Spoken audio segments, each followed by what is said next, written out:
Hello all, welcome to my YouTube channel I am bull 94। तो fraud की case में एक और लाइन नाम जुड़ गया है, वो है जीटीएल लिमिटेड का। रिसेंटली जीटीएल लिमिटेड के अगेंस्ट में सीबीआई ने एक चार्जशीट फाइल की है। CBI central bureau of investigation, इन्होंने एक चार्जशीट फाइल की है और इन्होंने ये बोला है कि इन्होंने 4730 करोड़ रुपए का गबन किया है। अब मेरे को एक चीज़ समझ नहीं आ रहा है, मतलब छोटा छोटा तो लोन का हेराफेरी करना क्या बोलते हैं, फ्रॉड करना ही नहीं है। जितने भी बड़े कॉरपोरेट है वो सीधे करोड़ों में ही बात करें, और वो भी हजारों करोड़ों में। तो 4730 करोड़ का फ्रॉड सीबीआई ने बोला है कि इन्होंने किया है, जीटीएल लिमिटेड ने। ठीक है, कैसे किया है उसकी ब्रीफ मैं आज आपको बताऊंगा। वीडियो शॉर्ट रखने की पूरी कोशिश करते हैं। देखो बेसिकली जीटीएल लिमिटेड ने किन किन को बेवकूफ़ बनाया वो बता देता हूँ। एक तो कैनरा बैंक को बनाया, एक बनाया बैंक ऑफ इंडिया को, और एक बनाया आईसीआईसी बैंक को, देना बैंक को, और ऐसे 24 अदर लोग हैं। ठीक है, अब बैंक ऑफ इंडिया को कितने से चूना लगाए हैं? 467 करोड़। ICIC bank 650 crore. ठीक है, और ये कौन सा बैंक है? बैंक ऑफ इंडिया हो गया, कैनरा बैंक। अच्छा, कैनरा बैंक है ये, कैनरा बैंक है। कैनरा बैंक को भी 412 करोड़ से लगाया चुना। ठीक है, तो टोटल ये इनके बैंकों के लिए इतना हुआ है। उसके अलावा कुछ और लोग भी हैं जिनके साथ भी फ्रॉड हुआ है, तो इनका इतना एक्सपोजर है बड़े बैंकों का, है ना।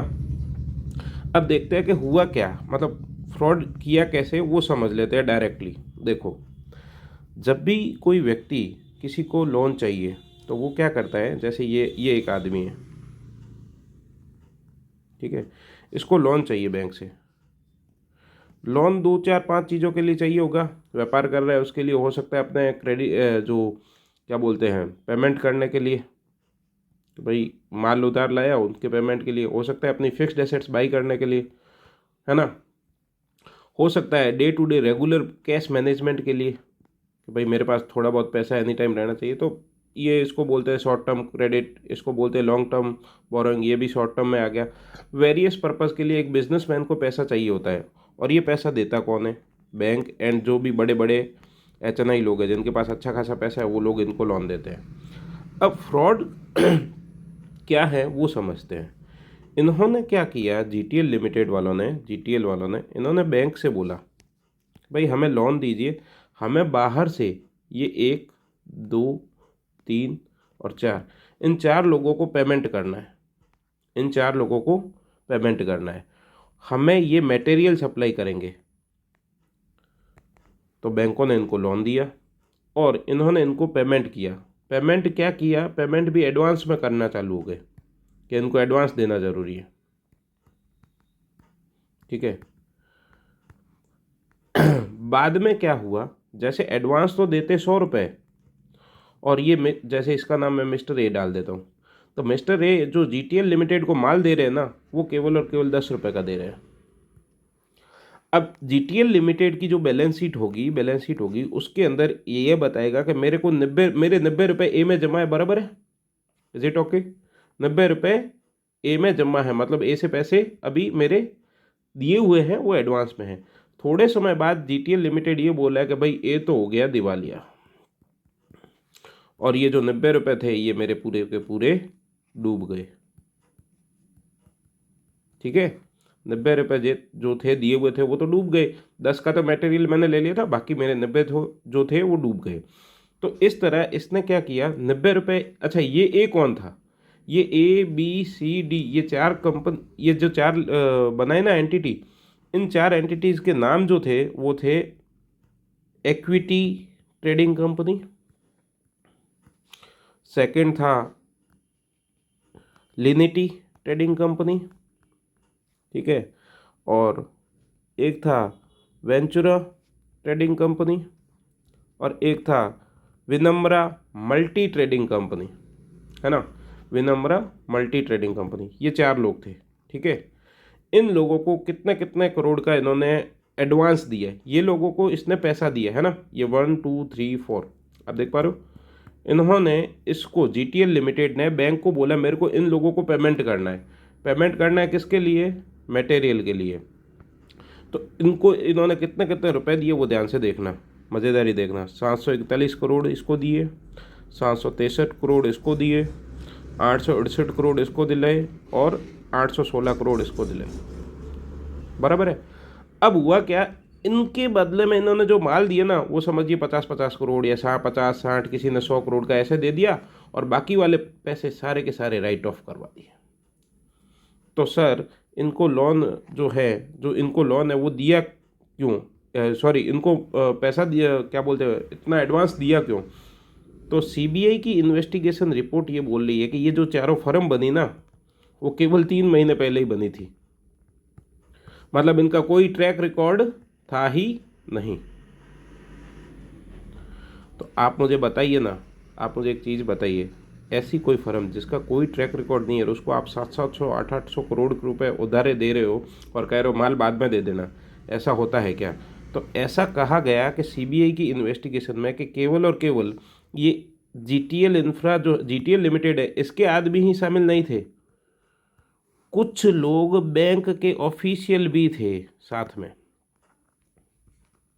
बैंक के ऑफिशियल भी साथ में मिले हुए थे। भाई इनके बगैर ना, एक मैं आपको सिस्टम बता दूं, कोई भी इंडस्ट्री में अगर फ्रॉड होता है तो इनका साथ होना हमेशा ज़रूरी है। आप जाके सारे रिकॉर्ड उठा के देख लो, कभी ऐसा हुआ ही नहीं कि मैंने पूरा ध्यान रखा फिर फ्रॉड हो गया, ऐसा कभी नहीं हो सकता है, ठीक है। अब आगे बढ़ते हैं, थोड़ा और समझते हैं और क्या पता चला। सीबीआई ने क्या आइडेंटिफाई, पता क्या किया कि 3 महीने पहले ही बने थे एक तो, दूसरा इनकी जो ये 4 कंपनियां बनी ना, इनका एमओए बनता है, मेमोरेंडम ऑफ एसोसिएशन, मतलब उसके अंदर सारा वो लिखा हुआ कि हम लोगों का क्या काम है, फलाना वगैरह जो भी एवरीथिंग। ये कह रहे हैं कि इन चारों का एमओए मैच कर रहा था जीटीएल से। तो ऐसा ये समझ रहे सीबीआई वाले कि ये एक ही एजेंसी ने बनाई है दोनों, मतलब जो जीटीएल जिसने बनाया था ना उसने, तो देखा जाए तो 60-गांठ ही होगी इन चारों का, इन्हीं के ही कोई आदमी होगी जिन्होंने ये चीज़ बनाई है, 4 कंपनियां एक ही एजेंसी, बराबर। ये कह रहे हैं कि टोटल जो माल मिले हैं ना उसका थोड़ा सा डिटेल बताता हूँ। 2000 क्या बोलते हैं 9-10, 10-11 और 11-12, इन्होंने इनको एडवांस कितना कितना टिकाया वो देखिए, 2113 करोड़, ठीक है। और इनको दिया इस साल दिया 4438 करोड़, ठीक है। और यहाँ पे दिया इन्होंने 256 करोड़, सबको है। और मज़े की बात देखिए, इन्होंने इस साल माल केवल 65 करोड़ का ही दिया इनको। तो आप मुझे एक बेसिक कॉमन सेंस से चीज़ बताइए कि अगर कोई व्यक्ति जिसको आपने 2100 रुपये दिए वो आपको 65 रुपये का आइटम भी वापस दे रहा है, तो आप अगले साल उसको वापस वही ऑर्डर दोगे क्या? बिल्कुल नहीं। फिर भी इन्होंने कहा नहीं नहीं ठीक है ना, क्या दिक्कत है, तो 4438 करोड़ टिका दिए, उसमें से माल आया मात्र 708 करोड़ का, और फिर और 256 करोड़ टिकाए जिसमें से आया माल 0। तो ये इन चीज़ों को ध्यान में रखते हुए आरबीआई जो है ना बेचारा बोला भी था, कौन बोला था? RBI, reserve bank of India. वो क्या बोला वो ध्यान से सुनिए। आरबीआई को लग गया था कि भाई कोई ना कोई घपला ज़रूर हो रहा है। समझो आरबीआई ने एक इनका लेंडर था आईडीबीआई बैंक, ठीक है, अच्छा नहीं है, हाँ, उनको बोला भाई देख हमें लग रहा है कुछ गड़बड़ है। आरबीआई ने 1 अप्रैल 2016 को ये बोला था कि कोई ना कोई गड़बड़ है, आप थोड़ा सा ध्यान दीजिए और एक अपने इस लोन की फॉरेंसिक ऑडिट करेगी। कौन से लोन की? जो आपने जीटीएल लिमिटेड को दिया है। फॉरेंसिक ऑडिट एक ऐसी ऑडिट होती है, आप ये समझिए 2 तरह की, वैसे जो आप लोग सुनते हो कि ऑडिट करवाइए ऑडिट, वो स्टैट्यूटरी ऑडिट होती है कंपनीज की, बेसिक लेमन लैंग्वेज में बताऊंगा। उसके अंदर केवल और केवल जो ऑडिटर आते हैं, जो चार्टेड लोग आते हैं, वो केवल और केवल ये देखते हैं कि भाई इन्होंने as per rules and regulation ये चीज़ें बनाई है या नहीं है, और सेकंड थिंग कि जो एज पर अकाउंट के हिसाब से ये चीज़ सही है या नहीं है। ऑडिटर का काम ये नहीं होता है कि भाई कोई फ्रॉड हुआ है उसका पता लगाना है मेरे को। कभी ध्यान रखना, कभी भी कोई भी सीए अगर रिपोर्ट बनाता है तो कभी उसका मोटिव ये नहीं होता है कि मुझे फ्रॉड का पता लगाना है। उसका ये मोटिव होता है कि एज पर लॉ ये चीज़ सही है या नहीं है, एक। सेकंड, एज पर अकाउंटिंग ये सही है या नहीं है, और उसके ऊपर वो हमेशा अपना कमेंट करता है। बट फॉरेंसिक ऑडिट में क्या होता है पता है? ये वही चीज़ है जो आप लोग समझते हो, ऑडिट करवा ली। ऑडिट का मतलब इसके अंदर एक एक वो बोलते हैं ना, बाल की खाल तक निकाल लेते हैं। इसके अंदर वो हर वो चीज़ का पता लगाया जाता है कि ये पैसा आपने खर्च किया तो क्यों किया, क्या क्या रीज़न रहेंगे, फलाना एवरीथिंग। कोई ये फॉरेंसिक ऑडिट होती है। तो बेचारे आरबीआई बैंक ने बोला था इसको, आईडीबीआई बैंक को, कि देखो आप लोग इस अपने इस लोन की जो आपने जीटीएल को दिया ना, उसकी फॉरेंसिक ऑडिट करा दीजिए। ये लोग भाई साहब 2 महीने तक तो उठे ही नहीं। बोले कोई बात नहीं, अभी ज़रूरत नहीं है, हमें नहीं लगता है अगर हमने ये फॉरेंसिक ऑडिट वगैरह कराई तो वो हमें लोन रिपेमेंट में दिक्कत देंगे, तो बेटर अभी हम नहीं करवा रहे। इन्होंने खारिज कर दिया, किन्होंने, आईडीबीआई बैंक वाला। फिर आरबीआई को आया गुस्सा और उन्होंने 15 जुलाई 2016 को सीधा सीधा आदेश ही दे दिया फॉरेंसिक ऑडिट कराइए। और उसके बाद उस फॉरेंसिक ऑडिट में सारा का सारा ये मामला खुला और पता चला। अब जाके सीबीआई ने भी ये एक केस फाइल किया है कि भाई इन लोगों ने टोटल कितना, वो 4760 करोड़ ये एक्यूमुलेटिव। आप ऐसे मत दिमाग लगा लेना कि भाई ये दोनों का डिफरेंस, ये दोनों का डिफरेंस, ये दोनों का डिफरेंस। और भी कई ऐसी जगह हैं जहाँ पे इन्होंने, जैसे ये पैसा दिया इन्होंने, ये 741 करोड़, 763, 868, 816। तो यहाँ इन्होंने जो मटेरियल सप्लाई किया था वो इसने 109 करोड़ का किया था, इसने 101 करोड़ का किया था, इसने 70 करोड़ का किया था और इसने 103 करोड़ का किया था। ठीक है, बाकी वाला पैसा क्या किया इन्होंने, ऐसे कर दिया राइट ऑफ, कि भाई वो तो फर्म डूब गई। बाकी वाला पैसा इन्होंने कैसे राइट ऑफ कर दिया, ऐसे कि भाई बैलेंस शीट के अंदर बता रहे थे 2-3 साल तक तो बताया कि हाँ हमारे 90 रुपये उसमें जमा है, फिर अचानक एक दिन बोले कि वो हमारे पैसे डूब चुके हैं। ठीक है, तो और भी इन्होंने एक दो चीज़ की। इन्होंने क्या किया कि बड़ा सारा पैसा अपना जो इन्होंने वर्किंग कैपिटल के लिए लिया था, देखो हमेशा ध्यान रखना, फ्रॉड कभी ये नहीं होता कि आपके 100 रुपये लेके मैं खा गया। ये एक फ्रॉड का टाइप है, केवल और केवल ये फ्रॉड नहीं होता है। जैसे मैंने आपको बोला कि 100 रुपये मेरे को चाहिए क्योंकि मेरे को खाना खाना है रोटी के लिए, और 100 रुपये मैंने वो आपसे लेके उसकी मैं दारू पी जाता हूँ। ठीक है, तो ये भी एक तरह से फ्रॉड ही हुआ। तो फ्रॉड का मतलब ये नहीं होता कि एक तरीका है, वो मतलब एक ही तरीका है कि केवल और केवल आपने क्या बोलते हैं 100 रुपये लिए और वापस ही नहीं दिए। दूसरा तरीका भी है, अगर आपसे कोई पैसे ले रहा है केवल खाने के लिए और वो दारू पी जाता है, ये भी तो आपके साथ एक तरह से फ्रॉड ही हुआ। कहने का मतलब जो स्टेटेड पर्पज है उसके लिए पैसा यूज़ नहीं करना। स्टेटेड पर्पज मतलब जो मैंने आपको बताया, मैं पैसा उसके लिए यूज़ नहीं कर रहा हूँ।